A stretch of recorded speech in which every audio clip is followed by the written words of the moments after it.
Welcome to Elevate English. Elevate your English. Elevate your life. If you found this video informative, please like, share, and subscribe to the Elevate English channel. Let's start our story.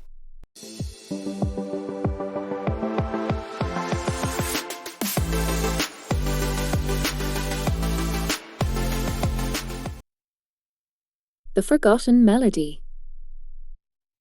The old piano sat in the corner of the antique shop, its varnish faded and keys slightly yellowed with age. To most, it was just another forgotten relic of a bygone era, overshadowed by the ornate mirrors and gilded lamps surrounding it. But to Eleanor, it was a beacon. She had been walking past the shop on her way to the library when she spotted it through the dusty glass window, and something about it called to her. Eleanor was a music teacher, though her days of composing and performing had long since faded into memory. Once, she had dreamed of becoming a concert pianist, playing in grand halls under glittering chandeliers. But life had a way of redirecting dreams, and Eleanor found herself teaching scales and simple melodies to children whose laughter echoed in her small studio. It was fulfilling in its own way, but every now and then, she felt the ghost of her younger self whispering about what could have been. As she stepped into the shop, the air heavy with the scent of polished wood and aged paper, her heart quickened. She approached the piano, brushing her fingers over its worn surface. "She's a beauty, isn't she?" It came a voice from behind. Startled, Eleanor turned to see the shopkeeper, a tall man in his early 30s with dark curls and a warm smile. He had an easy presence, the kind that immediately put people at ease. "Yes," Eleanor replied, her voice soft. "She has character." He nodded, stepping closer. "I'm Liam. That old piano's been here for a while. Most people don't notice it. But you," he paused, tilting his head slightly. "You seem like you know what it's meant for." Eleanor smiled faintly. "I'm a music teacher. Pianos like this always catch my eye." Liam's eyes lit up. "A teacher. That explains it. Do you still play?" She hesitated, her fingers hovering above the keys. "Not as much as I used to." "Why not give it a try?" he encouraged.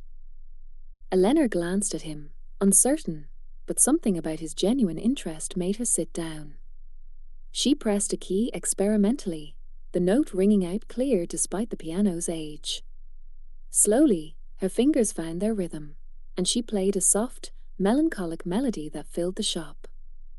When she finished, she noticed Liam watching her with an intensity that made her blush. "That was beautiful," he said, his voice almost reverent. "It's like the piano was waiting for you." Eleanor laughed nervously. "I doubt that. It's just been waiting for someone to care about it again." "Maybe," Liam said thoughtfully. "Or maybe it was waiting for you specifically."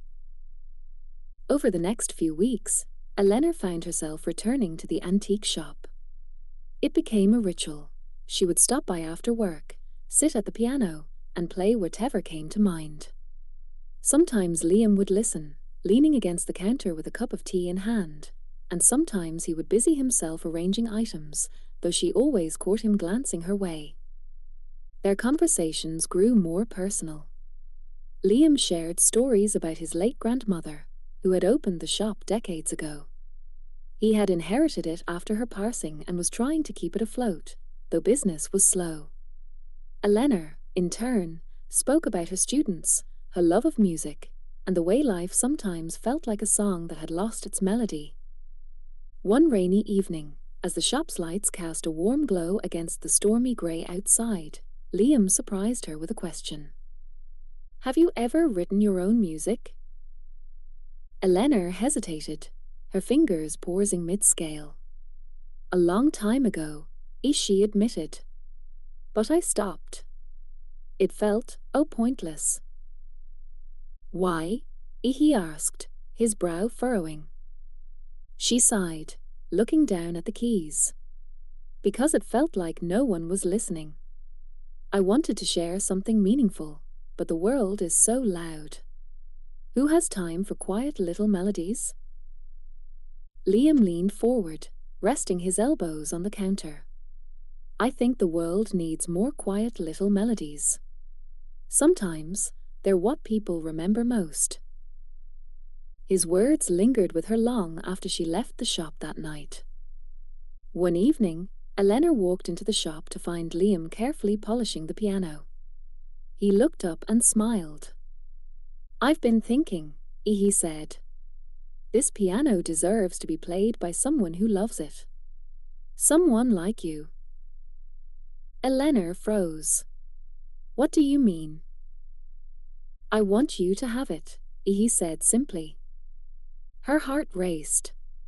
"Liam, I can't." "You can," he interrupted. "It's not about money. It's about giving it a new story. You and this piano. You belong together." Eleanor stared at him, overwhelmed. She didn't know how to thank him, didn't know how to explain what his kindness meant. But she knew one thing: the piano wasn't just a gift. It was a challenge, a reminder to rediscover the part of herself she had buried. With the piano now in her small apartment, Eleanor began composing again. At first, it was slow, tentative, like relearning how to walk. But as the weeks passed, the melodies came easier, flowing from her fingertips as though they had been waiting all along. Liam visited often, bringing tea and pastries, and they would talk for hours. He became her confidant, her encourager, her biggest supporter. Slowly, their friendship deepened into something neither of them had expected but both of them welcomed. One evening, as they sat side by side on her worn couch, Eleanor played him one of her finished pieces. It was a gentle, hopeful tune, filled with the emotion she had kept bottled up for years. When she finished, she turned to find him looking at her with tears in his eyes. "That," he said, his voice thick with emotion, "is what the world needs." Eleanor smiled, her own eyes glistening. "It's what I needed too."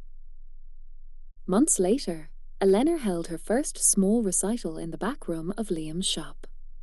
It wasn't a grand concert hall, but it was perfect, a cozy space filled with friends, students, and strangers drawn in by the music spilling into the street.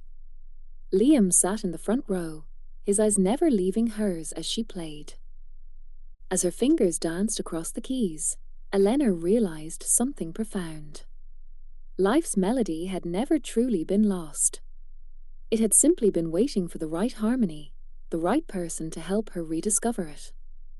When the final note faded into the air, the room erupted into applause, but all Eleanor could see was Liam, his smile brighter than any spotlight. And in that moment, she knew her song was finally complete.